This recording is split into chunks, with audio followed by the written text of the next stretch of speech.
this video is a remake. I made a video on this subject before, but unfortunately, I lost a video. Like it was on my flash drive, and it kind of messed up. Okay, so I'm gonna do this again. All right. I always wondered whatever happened to the founder of the fruit of Islam, or the Nation of Islam, named Wallace Fard Muhammad. Okay. Now, according to Wikipedia.org, like D. Ford Muhammad, also known as Wallace Fard Muhammad, was a co-founder of the Nation of Islam. He arrived in Detroit in 1930 with an obscure background and several aliases, and taught a distinctive form of Islam to members of the city's black population. He was also known as being a seller of silk, incense, perfume, and was described as a white Arab man, but remembered as being light-skinned black man by leaders of the Nation of Islam. Fard was last seen in 1933 by Elijah Muhammad when Fard took off in a plane from the Detroit airport. In 1938, an article by sociologist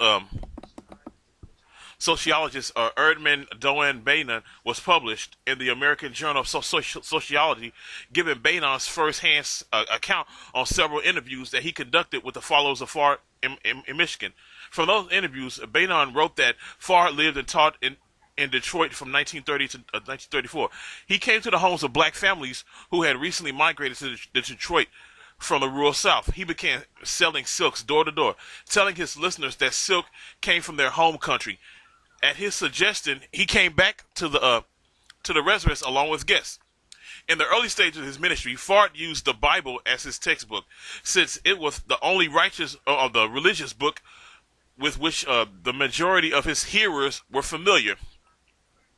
With growing prestige over a constantly increasing group, he became bolder in his denunciation of Caucasians and began to attack the teachers of the Bible in such a way as to shock his hearers and bring them to an emotional crisis.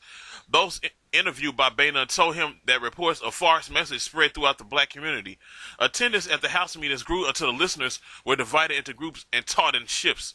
Finally, the community contributed money and rented a hall to serve as a temple where meetings were conducted. The Quran was soon introduced as the most authoritative of all texts for the study of the faith, according to those interviewed by Bainan. Fard prepared texts himself, which served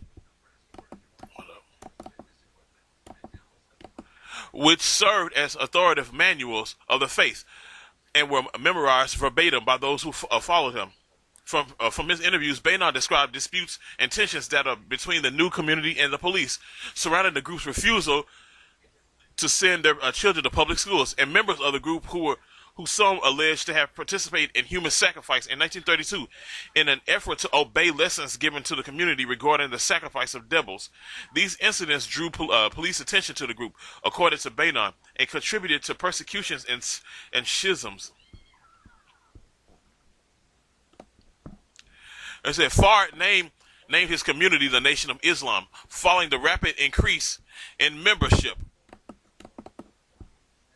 Fard instituted a formal organizational structure. He established the University of Islam, which school-age children were taught rather than in public schools. He established a Muslim girls training and general civilization class, which were taught how to keep, where women were taught how to keep their houses clean and cook. The men of the organization were drilled by captains and referred to as the Fruit of Islam.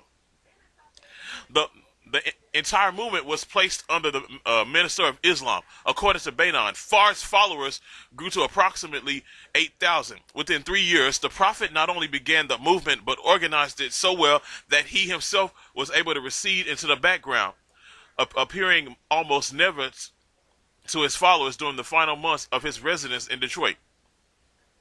From the interviews with approximately 200 families who followed Fard, Bainan concluded, although the Prophet lived in Detroit from July 4th, 1930 until June 30th, 1934, virtually nothing is known about him, save that he came from the East and he called the Negroes of North America to enter the Nation of Islam. His very name is uncertain. He was known usually as Mr. Wally Fard or Mr. W.D. Fard. though he used the following names. Hold on.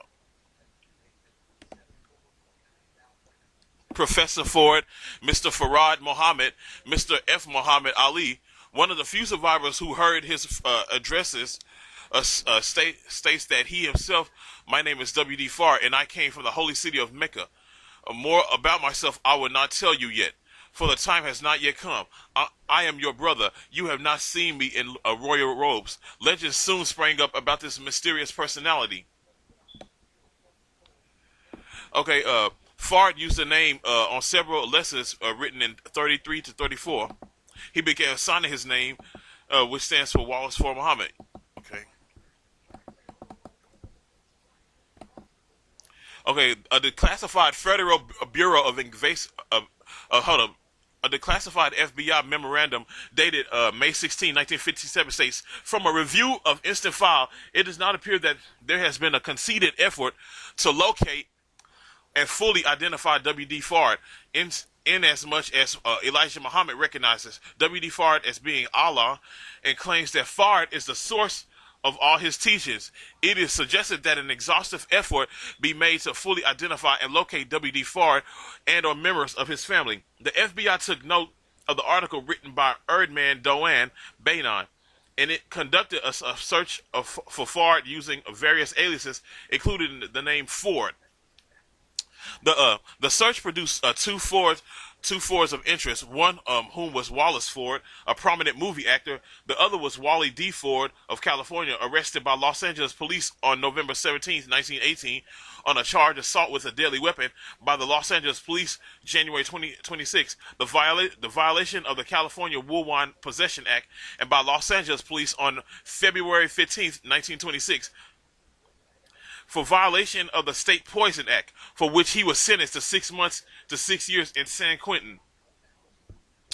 On June 12, 1926, according to San Quentin records, Wally D. Ford was born in Portland, Oregon, on January 25, 1891, the son of Zared and Beatrice Ford, who were both born in Hawaii.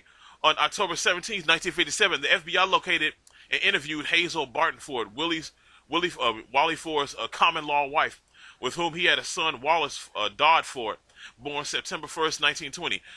Barton Ford gave a description of Wally Ford and described him as a Caucasian New Zealander. The FBI search for Ford was officially closed 1 year later on April 15th, 1958. On August 15th, 1959, the FBI sent the story of Chicago New Crusader, a newspaper, stating that Fard was a Turkish-born Nazi agent who worked for Hitler in in World War II. According to the story of the FBI, Fard was a Muslim from Turkey who had come to the United States in the early 1900s. He met Muhammad in prison, where the two men plotted a confidence game in which followers were charged a fee to become Muslims. After the story was published, Elijah Muhammad and Malcolm X subsequently charged black media outlets who reprinted the accusation in numbers with running the story without requesting a response from the Nation of Islam. As of February 1963, FBI memorandum states, in connection with efforts to disrupt and curb growth of the NOI, extensive research has been conducted into various files maintained by this office. Among the files reviewed was that of Wallace Dodd Ford. 5 months later, in 1963, the FBI told the Los Angeles Evening Herald Examiner that Fard was actually Wallace Dodd Fard. The paper published in papers published the story in the article titled "Black Muslim Founder Exposed as White." An FBI memorandum dated the following month. The following month, August 1963, states that the FBI had not been able to verify his birthday or his birthplace, and he was last heard from in 1934.